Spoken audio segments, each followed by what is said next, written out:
Welcome to another crossover of Locked On Seminoles and Locked On Gators. I am Brian Smith and joined by Brandon Olsen of Locked On Gators.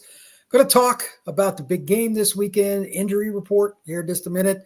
Some of the good news, bad news for both teams because they've obviously not met expectations this year, although it is obvious Florida is trending way better than FSU.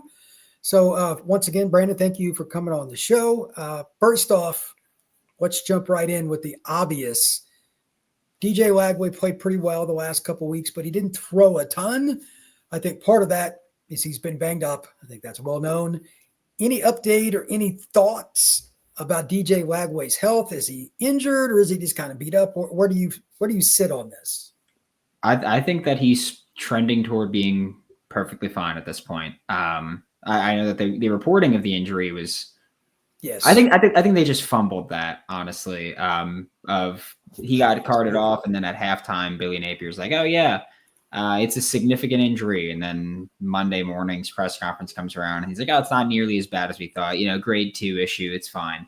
And then the next week, it's like, "Oh, it's actually just a bone bruise," which is just I don't know how you go from a soft tissue injury to a bone bruise like that. That's very weird to me. Regardless, DJ looks healthier. He hasn't used his legs a ton, but I think it's because he's been using his legs to extend plays, not to scramble. Against LSU, I don't think he got sacked a single time. He was pressured a lot, but wasn't sacked a single time. It was 0 against them. Yeah, wasn't sacked a single time, was pressured a lot, but he's able to just extend plays with his legs, buy a little bit of time. And then against Ole Miss, he was sacked a few times, pressured a good deal of times, but used his legs again to extend plays. He scrambled for a first down a couple of times, and I think that the Ole Miss game, while not statistically his best game, I think the Ole Miss game might have been the best game of his career so far, just in terms of taking the next step. I think one of my big issues with him was he would almost never take the check down. He would almost never take just what's given to him. He was always looking for the deep shot. And that's not sustainable. And Ole Miss isn't going to let you do that. And so he did what he needed to do. He took what was underneath available. He took what he could with his legs. And I think it was his best game as a quarterback so far. I think that he looked a little more comfortable because a couple of those throws, especially earlier in the game when he had a guy at his feet or like making contact with him, I knew DJ had a strong arm, but it takes a lot of confidence to make those throws in the first place. It could have been very easy for him to just punt on that, take the sack, or throw it in the dirt. It's a little risky, but his arm strength overwhelmed the ability for the Ole Miss player to get him to the ground. I thought he did a nice job. I know he's got a long way to go in development overall, but I thought that was a major step for DJ Lagway. Let me ask you this. Do you think that DJ will be let loose a little bit more? Because he's only throwing around like 17 to 20 passes right now. Their run game's good, but it's not unreal by any stretch. Do you think they're just trying to avoid turnovers, play it safe? Billy's historically more of a run-first guy. He's not ever hid from that. Do you think he'll get to throw it more if he is, like you think, healthier? I think they might. I think a lot of it is kind of taking what's available. I think against Ole Miss, you have to run the football and establish yourself running the ball there. And so I feel like that needed to be done. LSU's run defense this year has been horrendous for much of the year. Yes, it has. Yeah, so it makes a lot of sense to just go, hey, we're going to go out there and run the ball. But this is one of the games where Florida State's pass defense has been worse than their run defense. And so I feel like this might be the game where if you're going to turn them loose, because I think ideally what Florida wants to do with DJ Lagway in a lot of games is maybe don't make him throw the ball a ton, but let him throw the ball deep freely. You look at the Kentucky game, which was the first game. Oh, he killed it in that game. Yeah, he did 7 completions, 260 yards because he was just flinging it downfield. And so I think you look at that kind of game is something that they're fine with. They're like, hey, if we can create explosives, go out there and stop, we're good with it. And so if they can run the ball and generate explosives in the passing game, I think they're perfectly content with that, at least for the remainder of this season. Next year, we'll talk about, really expanding the offense and all that. But for right now, I think they're content with saying, hey, if we throw the ball 15, 20 times a game, but we're completing our deep shots and we're picking up what we can and we're getting first downs, moving the ball and scoring points, I don't think they care that much, honestly. As I think they've resigned to the fact of do what wins you football games. And I think that's been one of the steps that this Florida Gators coaching staff as a whole has taken from the start of the season until now, is that they're just do what wins you football games. And they're taking advantage there. And if they can do that against Florida State, I think DJ Lagway will be looking for the deep ball plenty. Also, important note, Elijah Badger, 222 yards away from being the first 1,000-yard receiver in over 20 years at the University of Florida. So, just saying, I'm looking for the deep shot with Elijah Badger if I'm DJ. Well, he's a good player, so I'm not really surprised by that. Let me throw up a few stats here that you were kind enough to send to me before the show began. I'm going to present for those of you on the YouTube, and I'll discuss them as we go through this. This is a very unique look at this game, in my opinion. So take it for what it's worth. But the name of the website, Game on Paper, I believe. Yes, sir. Just gives it like a basic overview. If you want to go ahead and just kind of throw the stats through there, you're better at this than me because this is you're doing. Brandon, go ahead and throw it out there. Yeah. So when you're looking at what we have here is Florida's offense versus Florida State's defense. The EPA per pass Florida is actually at 0.0, which means on average when they throw the ball, they're not scoring anything. EPA per rush is on average 0.04 points, which means every run they gain 0.04 points. Available yards, Florida's been very bad at picking up the available yards. Florida State's been worse in terms of allowing them. Right. Third down success rate, look, Florida has not been good on third downs. So that's going to be a true battle there of the third and fourth downs there, because they are both horrendous. Yeah, 115 and 114. It's the movable object versus the stoppable force over there. It's just going to be a train wreck on the on third downs there for Florida. But Florida State's just been purple bad. If you're watching this on YouTube, purple is a bad number to have, and there's a lot of purple for Florida State. This is a team that's just right now, and I love to say this, I do. I feel like I'm not even talking trash. I say this is a team that right now is just horrible, and that's evident by looking at all the purple they have there. It's very bad for Florida State. It's very bad to be Florida State right now. And Florida is not a perfect team. They're not a great team right now. They're playing really good football right now, and their numbers would be a lot better if they didn't have that first month of the season. But, yeah, this is just a bad Florida State team. You cut the film, you look at the numbers, and Florida State's bad. And I think that never a good sign. You know, you can cut the film and the numbers, and they can tell you some different things sometimes. When they work in sync and they both say bad, that's not a good sign if you're Florida State, especially defensively. They've just been a train wreck right now. Just because it's interesting, I'll flip it over. I mean, Florida State's offense, it's starting over now because Luke Kromenhoek is the quarterback. I think it's kind of obvious he's the future. But he played one game, and it's against Charleston Southern. These are goofy, but like you said, purple bad. Looking at the numbers for FSU, they do not have a stat that is better than 108. Yep, that's almost impossible to be that bad. They don't even have white. It's just all purple. It's unbelievable. Where do you feel most comfortable right now based on injuries, everything else, with Florida's defense? Is it D-line, linebacker, or the secondary? Honestly, I don't think it's a single unit. I mean, the defensive line's been playing really well, but I think right now what makes the defense play as well as they've been playing is that they're playing in sync, that it's them just playing complementary defense. It's coverage holding off for at least just a little bit long enough for the pass rush to get in. But if I'm Florida State, I'm looking at 88 on Florida's defense, Caleb Banks, and I'm seeing the guy that has generated 15 pressures in the past 2 weeks against LSU and Ole Miss, 4 sacks in that time, if I'm not mistaken. He's just playing like a man possessed right now. And for a Florida State offensive line that has not been good, they gave up 3 sacks in the first half to Charleston Southern. Yeah, look, Florida's defensive line, I feel pretty good about in this game. And I feel like you should feel pretty good about Florida's defensive line right now. They've been playing good football, and they've got a great matchup in this game, especially against a freshman too. Not exactly confidence bringing if you're Florida State here. Not exactly. I said it yesterday on my podcast. For the Noles to do anything offensively, 2 things got to happen. They've got to hit the deep ball when it's there. They can't drop it, et cetera, and they've got to hit some screens. And to do that second part, I wouldn't be surprised. And I know it's a rivalry game, so this wouldn't be shocking if they threw out some new plays, formationally, et cetera, for screens. Because again, Florida's not the greatest tackling team. And Florida State, one thing they do not lack is athleticism at the skill spots. Got a lot of young guys, especially that are very talented, Hakeem Williams, and you could throw in somebody like Tofioli, whatever. They can throw to a lot of guys. But if those two things do not both work, I think the offense will struggle. I know they need to run for 4 yards a carry, especially on first downs. I need to see it to believe it. But Florida's D-line has been inconsistent until late. It's hard to say what Florida team shows up. But right now, I would say that's an edge to UF. I don't believe just because Kromenhoek's back there, the offensive line is going to be better. It's, in my opinion, the worst Power 4 offensive line in the country. That's my opinion. Prove me wrong.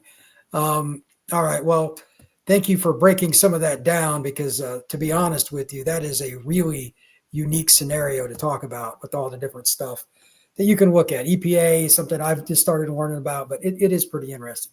When we come back, we're going to talk more about the Noles and the Gators. Have you downloaded the Gametime app yet? Gametime allows you to get tickets to concerts, to movie theaters, to plays, NBA. You can go check out the Florida State and Florida game. I was on the Gametime app recently. There are tickets for under $200 in several different locations inside Doak Campbell Stadium. So that's an opportunity. And there's also something they have if you want to look for something outside the box called Gametime Picks. It filters out all the flop so you can see great deals on a lot of different things without doing a lot of searching, and it saves you time. So take the guesswork out of buying tickets with Gametime Picks. Download the Gametime app, create an account, and use code LOCKEDONCollege for $20 off your first purchase. Terms apply. Again, create an account and redeem code LOCKEDONCOLLEGE for $20 off. Download Gametime today. What time is it? Gametime. Where are you most concerned for Florida, whether it's the Florida State game or anything else, where you're like, ugh, I don't like where this is trending, or it's just been trending for a long time? What's your biggest concern?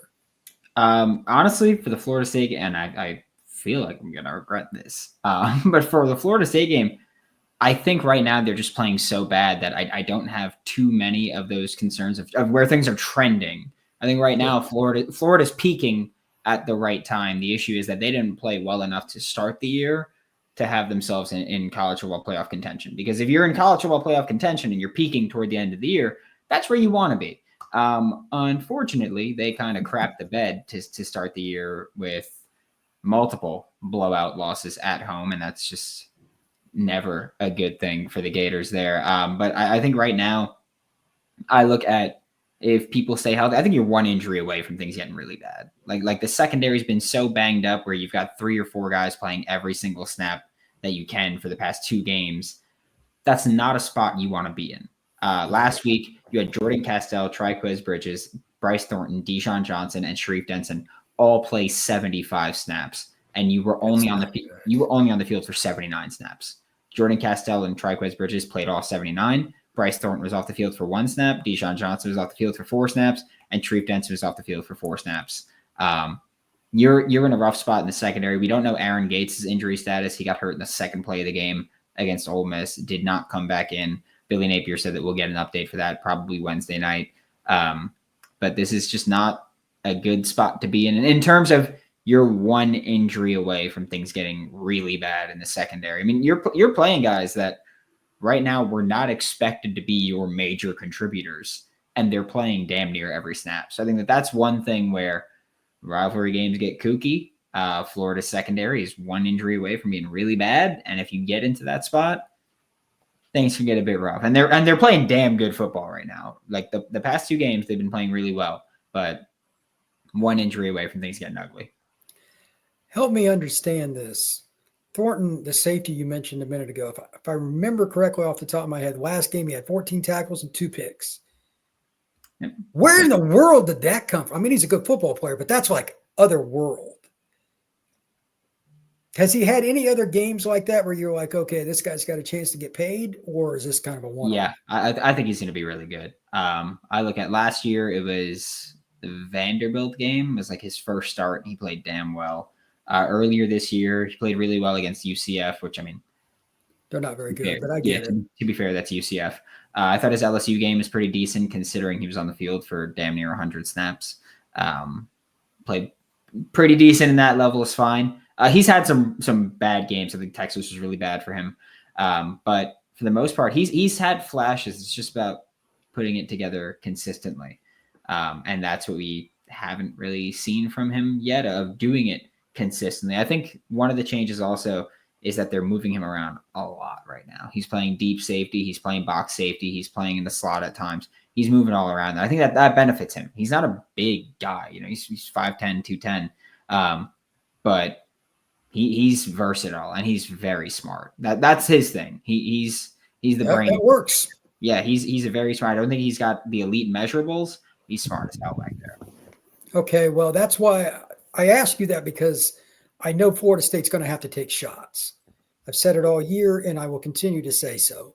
Florida State against anybody is not going to just run it 4 yards, 5 yards, 6 yards, kind of like Florida's offense, and get down the field. Not many teams really do it very well at all, to be honest with you.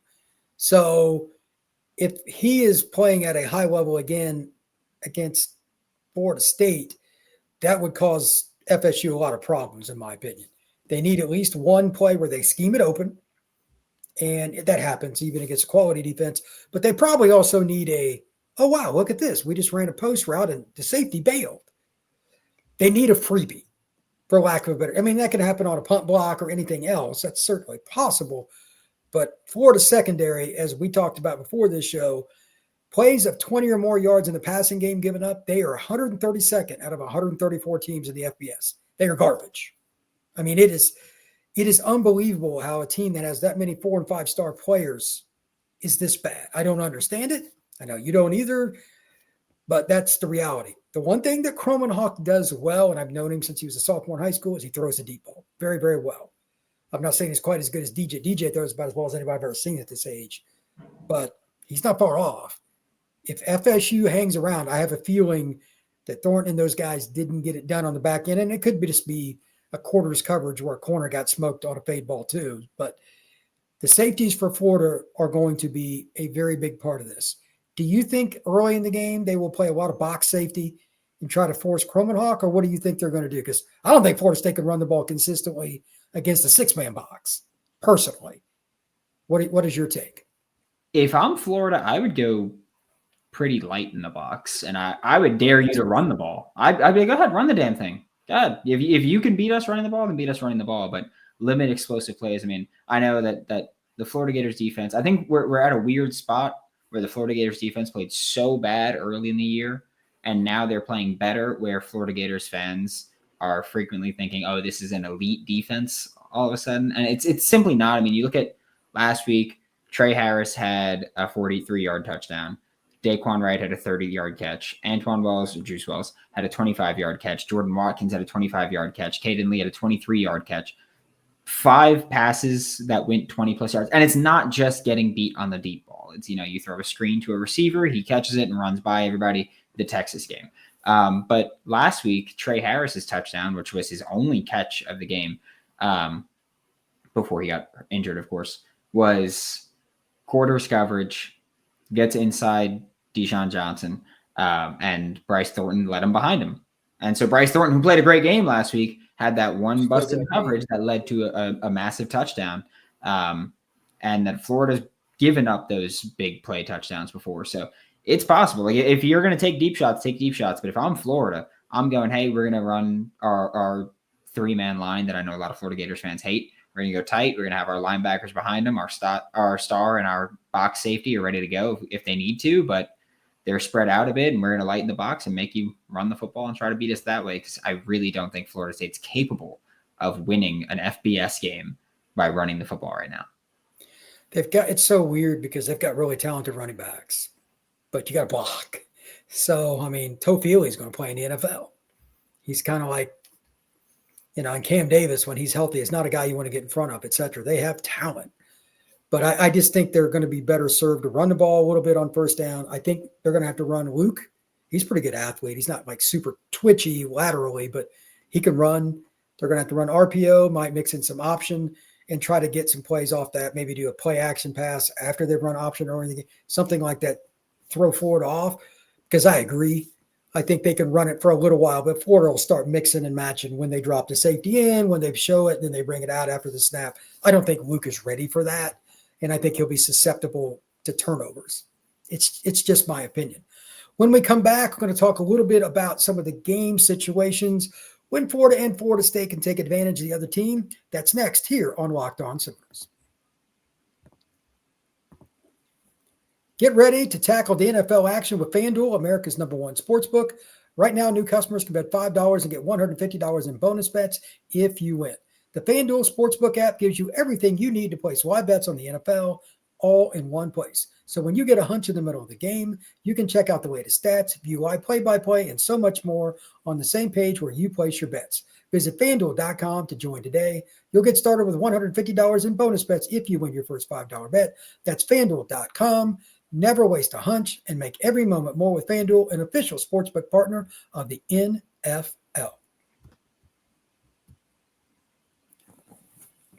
Where do you think Florida will make the biggest hay against Florida State's defense? Do you think they're going to have more success with Montrell? Is it play action? I still don't think they'll run DJ much. He's capable, but he had 9 yards negative last week and 0 against LSU. They're going to try to protect. They don't have another quarterback. Like, if he got hurt in the first quarter, Florida State would win this game. I'm totally convinced of that. But you can't ever lose your quarterback any team. So what do you think? Are they going to come out and just play ground and pound, play field position? I kind of see Billy doing that. And then obviously DJ takes some shots. Yeah, I think that Florida's going to they've had a few games where I think they take a similar approach to it this time, where their run game kind of comes down to, we're going to run counter, we're going to run split zone, and we're going to pick up yardage out. And they've had that really successfully. You look at most of their wins this season, and it comes when they run a lot of counter, a lot of split zone, get defenses coming in and flying down and take deep shots. And Florida State's allowed a lot of big plays as well. Sure. They are not a good. 10% of passing plays against Florida State are explosive passing plays. And so I think that you look at that and you say, oh, well, that's how you got to take your shots. Which, by the way, the same percentage as Florida. They are both 10% of passing plays against them go for 20 plus. And so I think that, but I think when you look at Florida and you go, well, they've got the better offensive line in this game. They've got the better quarterback in this game. DJ Lagway is one of the best true freshman quarterbacks in the country, one of the best deep ball throwers in the country at any level. And I think you look at Florida State's defense that has given up quite a few big plays, and you go, all right, well, you've got to take those shots. And I think that DJ Lagway feels very comfortable taking those deep shots. And I think that we've seen him check out of plays before. It wouldn't shock me if he got a look that he liked and he was like, all right, well, we're going to take a deep shot. You're playing single high. I'm throwing this ball deep and you're going to have to beat us there. And I think that's where that's where they'll eat up a lot. Explosive plays has kind of been their thing. You know, they're not on the field long. They haven't had long sustaining drives. I haven't looked at the numbers for the Ole Miss game, but against LSU, they had 9 full drives. Only 2 of them were more than 5 plays. Only 2 of them were more than 4 minutes. They're scoring quickly with deep shots and explosive plays. And I think Florida's going to continue looking to do that against a defense in Florida State that has allowed that in the air. They haven't allowed many long rushing plays, but in the air, they're available freely. I think so too. I think Florida, Surtain, the DB coach, obviously he's a famous player. His kid's a really good player in the NFL. I still think they're going to play a lot of man and try to force things. That's just what they do. Corner is not their concern. Azariah Thomas is going to play in the NFL. He's a very talented kid. The other corner spot, I'm not sure if Ventrell's going to play. Didn't do that with it. Quindarius is a kid out of Mississippi. He's a sophomore that nobody else wanted besides Florida State. He ended up being good last year, so they found a guy. But how does the nickel spot work? Are they going to use the tight ends? Florida doesn't normally throw to them. That's an advantage for FSU. I think they might try to take away Badger in some cases, play single high, and try to force Florida to run into 7 guys. That's my guess. In critical passing situations, they might try to do that. And they'll probably come out. I would. They're going to come after DJ. They're going to try to hit him and get him out of his rhythm. That's a news flash. That's not really a news flash because freshman quarterbacks get blitzed. The other thing they'll probably do just every now and then, because again, they're man deep, They might throw cover 4 or something at them and change it after the snap. But that's not their MO. I'm curious if they mix that up. It's the Gators. It's a rivalry game, and you got nothing to lose. You've won 2 games. They might throw something completely out of the realm because they need a free touchdown in this game to win, to even have a chance. Because I think Florida's about a 2-touch. I think they're a 2-touchdown favorite. That's about spot on with exactly where I would put it. I think they should win by 10 to 17 point, that range. That's pretty much where I'm at. I don't know what you think, but that's my feeling. The last thing I'll say about Florida State's defense, does the D-line show up on every play? And this is something that drives me bananas. When they played against Carolina, then Notre Dame, 2 quality teams that got NFL talent running back, there were plays if the ball didn't come to the side of a certain player, they would immediately loaf. And we're talking about the first quarter. That can't happen. That cannot happen. If you do that against Montrell and Jaden Ball, it'll be 2nd and 1 all day. Then this game could be 42-10. The effort that Florida State shows is probably the biggest thing for me. If you get beat because the offensive line stinks this weekend, it wouldn't shock me. It's not acceptable, but it is what it is. If they get beat due to effort, I will go off on this podcast. The post-game show will be epic. This is a rivalry game. It's for a lot of players, their last contest in a Noles uniform. You need to play hard on every snap. So any parting shots for you, Brandon? If you want to go blitz DJ Lagway, you go blitz DJ Lagway because he's statistically better when he's blitzed. I know, I saw that. Yeah, that's just what Florida State does. That's fine. Go ahead, blitz him. He extends plays with his legs, and he'll find someone deep downfield, and he'll beat the crap out of you doing it. So he's got a higher completion percentage, more yards per attempt. He's better by every metric when you blitz him. So part of it is with that, it's man coverage when you blitz most of the time. Yep. NFL blitzes zone. It gets a little more complex. You don't see that as much in college. Highly doubt FSU is going to do that a lot. But if they do, they got some tall line. They need to get a deflection or something out of it and get a pick 6. They'll hit some of them.